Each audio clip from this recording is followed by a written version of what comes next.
नमस्ते and welcome to the channel. आशा करती हूँ कि आप सभी बहुत अच्छे होंगे। कई बार चीज़ों को साफ करना ही काफ़ी नहीं होता। सफाई के साथ साथ और भी कई सारी छोटी छोटी ऐसी चीज़ें जुड़ी होती हैं जिनका कि हमें ध्यान रखना बहुत ही ज़रूरी है।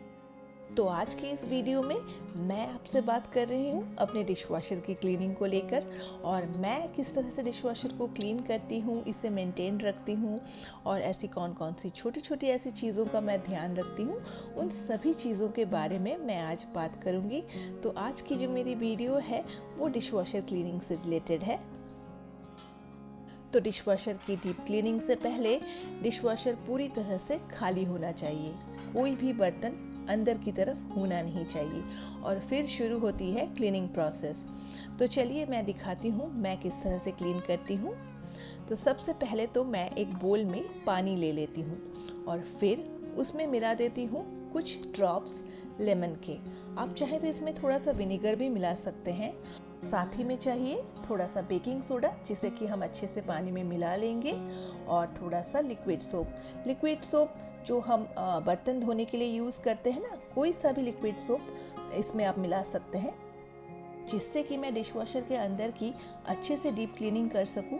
तो मैं जितनी भी शेल्फ्स है उन्हें मैं निकाल लेती हूँ। स्पेशली जो नीचे वाली शेल्फ है उसे ही निकालना पड़ता है, तो तभी क्लीन करने में थोड़ी आसानी होती है, क्योंकि हम अंदर की तरफ पूरी अच्छी तरीके से हाथ डाल के क्लीन कर सकते हैं। और पूरी डीप क्लीनिंग जब हम करते हैं तो पूरी अंदर तक साफ होना भी बहुत ज़रूरी होता है। सबसे पहले तो सिंक में जितने भी बर्तन होते हैं उनको मैं पूरी तरह से खाली कर लेती हूँ, क्योंकि डिशवॉशर के जितने भी पार्ट्स हैं मुझे यहाँ पर ही वॉश करना होता है। तो चलिए अभी मैं आपसे उन छोटी छोटी टिप्स को शेयर करती हूँ जो कि बहुत ज़रूरी होती है डिशवॉशर के क्लीनिंग के साथ साथ। तो देखिए, जैसे कि मैंने अभी बर्तन साफ़ कर लिया, पर बर्तन साफ़ करने के बाद भी आप कई बार देखिएगा इस तरह की छोटी छोटी फूड पार्टिकल्स ना रह जाती हैं और आकर वो नेट में इस तरह से फंस जाती हैं। तो मैं इसे फूड वेस्ट डिस्पोज़र के अंदर ना डायरेक्टली नहीं डालती हूँ। भले ही ये बहुत ही कम है क्वांटिटी में, पर फिर भी मैं नहीं डालती हूँ, क्योंकि कई बार फूड वेस्ट डिस्पोज़र के अंदर खाना जो बच जाता है वो डिस्पोज होकर क्रश होकर निकल तो जाती है, लेकिन कुछ कुछ ऐसी चीज़ें भी होती हैं जो कि अंदर जाके ना जैम क्रिएट कर सकती हैं। तो सेफ साइड में मैं इन्हें फेंक देती हूँ डस्टबिन में और इन्हें अंदर नहीं डालती हूँ। टैप के एक साइड से निकलती है हॉट वाटर और दूसरे साइड से निकलती है कोल्ड वाटर। मेरी ये एक आदत है कि जब भी मैं सिंक क्लीन करती हूँ उसके बाद मैं सीधे गार्बेज डिस्पोज़र और हॉट वाटर ऑन कर देती हूँ। और ये गार्बेज डिस्पोज़र जब ऑन हो तो इसके अंदर कभी भी हाथ नहीं डालना चाहिए, क्योंकि ये काफ़ी फुल स्पीड के साथ चलती है। इसके अंदर एक ब्लेड है जो कि जितने भी फूड पार्टिकल्स हैं उनको ये ब्रेक करके क्रश करके निकाल देती है। और नेक्स्ट चीज़ जिसका मैं बहुत ध्यान रखती हूँ और बीच बीच में मैं इसे खोलकर थोड़ा चेक भी कर लेती हूँ, वो है सिंक के पास में देखिए एक छोटी सी एक जगह है जहाँ पर ना इस तरह की एक लॉक सिस्टम जैसे बनाई होती है। उसको आपको खोलना पड़ेगा। खोल के आपको चेक करना पड़ता है कि कहीं इसके अंदर कोई गंदगी तो फंसी नहीं है, जैसे कि बाल और भी छोटी मोटी बहुत सारी गंदगी ना इसके अंदर आकर फंस जाती है। और इसे रेगुलरली चेक करना ज़रूरी होता है और इससे आप क्लीन कर सकते हैं कोई भी ब्रश से। ये बहुत ही डेलिकेट होती है और इसमें आप ज़्यादा प्रेशर डाल के क्लीन नहीं कर सकते हैं, नहीं तो ये टूट भी सकती है। तो मैं हल्के हाथों से इसको क्लीन कर लेती हूँ और अंदर की तरफ कोई गंदगी है कि नहीं उसे भी मैं चेक कर लेती हूँ। वैसे तो ये दिखने में बहुत छोटी है, लेकिन इस पर अगर कोई भी जैम हो जाए ना इसके अंदर, जैसे कि मैंने कहा बाल वगैरह या कोई गंदगी अगर फंस जाए, तो ये सीधे जाकर डिशवॉशर के नीचे जैम क्रिएट कर देती है और डिशवॉशर से जो पानी है वो ड्रेन ही नहीं हो पाती। तो कभी भी अगर आपको ऐसा लगे कि डिशवॉशर से पानी जो है वो ड्रेन नहीं हो रही है, तो सबसे पहले आके सिंक के साइड में जो मैंने दिखाई उस चीज़ को पहले खोलकर आप देखिएगा कि उसमें किसी भी तरह की कोई गंदगी है या नहीं। अगर गंदगी है तो उसे निकाल के फिर उसे क्लीन करने के बाद फिर डिशवॉशर को बंद करके कैंसिल बटन प्रेस कर दीजिएगा। उससे जितनी भी पानी है वो ड्रेन आउट हो जाती है। पर अगर कोई मेजर प्रॉब्लम आई हो डिशवॉशर में, तब तो ये पानी ड्रेन आउट नहीं होगी, तब आपको प्लम्बर बुला के ही इसको ठीक करवाना पड़ेगा। तो डिशवॉशर की क्लीनिंग के साथ साथ इन छोटी छोटी बातों का भी हमें ध्यान रखना बहुत ही ज़रूरी होता है।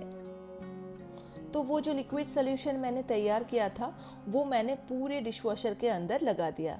तो इसे लगा के मैं कुछ देर ऐसे ही छोड़ दूंगी। लास्ट 2 महीने से मैं डिशवॉशर की डीप क्लीनिंग नहीं कर पाई क्योंकि मुझे काफ़ी सारे काम थे और इस बीच में मैं डिशवॉशर क्लीनिंग के लिए समय नहीं निकाल पा रही थी। तो देखिए नतीजा ये हुआ कि ये जो डिशवॉशर की साइड्स वगैरह हैं ये काफ़ी गंदी हो गई हैं। उस वजह से जितने भी खाने की जो फूड पार्टिकल्स हैं और डिशवॉशिंग लिक्विड जो है वो आकर सारी ना ये कॉर्नर्स पे जमा हो जाती हैं। तो इन्हें भी क्लीन करना बहुत ज़रूरी है और इन्हें क्लीन करने के लिए आप कोई सा भी ब्रश ले सकते हैं। मैं तो टूथब्रश ही यूज़ करती हूँ। जितनी भी पुरानी टूथब्रश होती है मैं उन्हें रख लेती हूँ और उसी से क्लीन करती हूँ। और फिर नीचे की तरफ रहती है डिशवॉशर की फ़िल्टर जिसे कि क्लीन करना बहुत ज़रूरी है। और ये साइड में देखिएगा वाटर की ना स्टेन्स आ जाती हैं वाइट।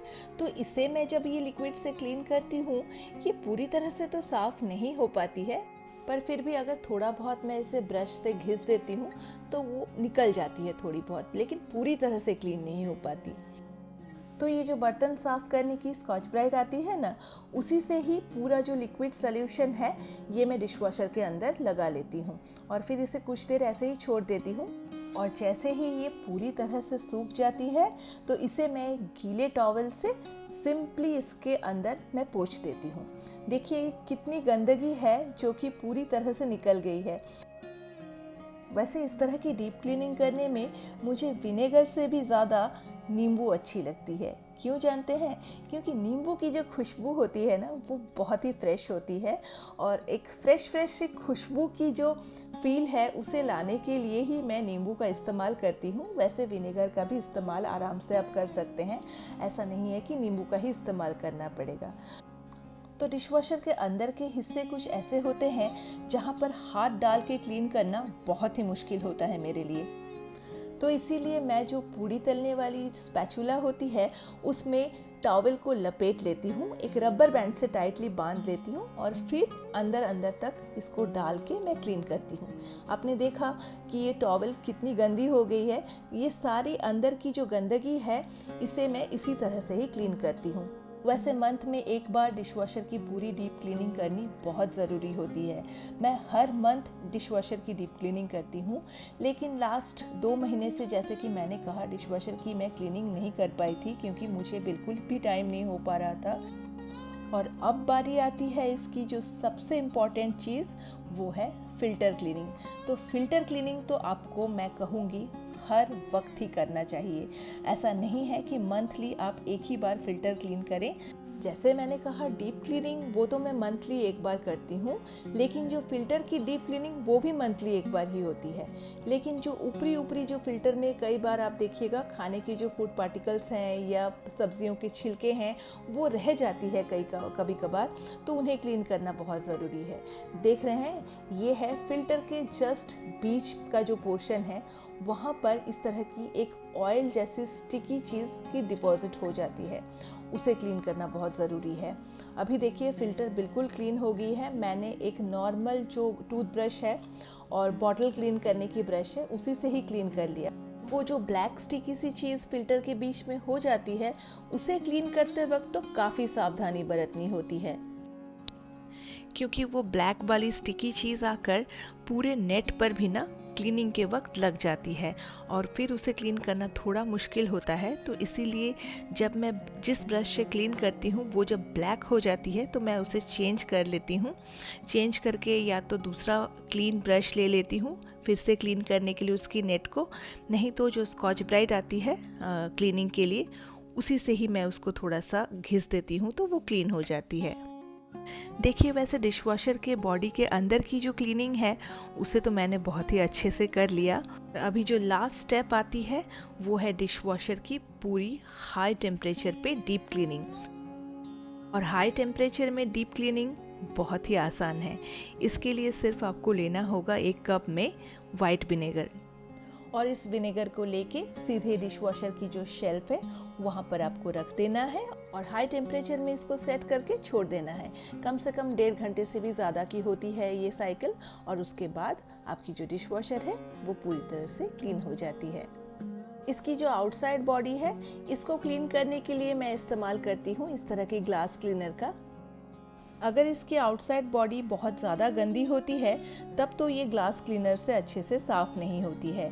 तो उसको साफ़ करने के लिए तब मैं थोड़ा सा लिक्विड सोप इस्तेमाल करती हूँ, और उस लिक्विड सोप को पूरे बॉडी पे लगा लेने के बाद उसे एक गीले टॉवल से पहले पोंछ देती हूँ, और फिर मैं ग्लास क्लीनर से एक बार इसको साफ़ कर देती हूँ तो पूरी तरह से ये साफ़ हो जाती है। और एक ज़रूरी बात, जहाँ पर डिशवॉशर की बटन्स की जगह है, जहाँ से ये ऑपरेट की जाती है, वहाँ पर तो मैं किसी भी तरह की कोई भी क्लीनर या कोई भी स्प्रे जो है वो मैं डायरेक्टली अप्लाई नहीं करती हूँ। हल्के एक टॉवल से मैं उसको पोंछ देती हूँ, क्योंकि कोई भी स्प्रे अगर आपके पास है, अगर आप उसको डायरेक्टली उस बटन वाली एरिया पे स्प्रे करेंगे तो वो अंदर की तरफ चली जाएगी और बटन्स जो हैं वो ख़राब भी हो सकती हैं। तो इन छोटी छोटी बातों का ध्यान रखना बहुत ज़रूरी होता है। देखिए अभी मेरी डिशवॉशर जो है वो पूरी तरह से साफ़ हो गई है, बाहर से भी और अंदर से भी। वैसे मेरी डिशवॉशर क्लीनिंग की रेगुलर यही रूटीन है। अगर इन केस मैं कोई नया कुछ ट्राई करती हूँ क्लीनिंग के लिए मार्केट से ख़रीदी हुई, तो उसका रिव्यू मैं अलग से ज़रूर शेयर करूँगी, पर अभी तक के लिए मैं इसी तरह की क्लीनिंग से ही सेटिस्फाइड हूँ। आज की वीडियो को मैं यहीं ख़त्म करती हूँ। आशा करती हूँ आपको अच्छा लगा होगा, और वीडियो अगर अच्छी लगी हो तो एक लाइक ज़रूर कर दीजिएगा, और चैनल पर अगर आप नए हैं तो इसे सब्सक्राइब भी कर लीजिएगा, ताकि जब भी मैं कोई नया वीडियो अपलोड करूँ उसकी नोटिफिकेशन आपको साथ ही साथ मिल जाए। और हाँ, सब्सक्राइब के पास में देखिएगा एक बेल बटन जैसे बनाई होती है, उसे तो ज़रूर से प्रेस कीजिएगा, नहीं तो आपको कोई भी नोटिफिकेशन नहीं मिल पाएगी। चलिए तो फिर मिलते हैं फिर किसी और दिन, तब तक के लिए बाय।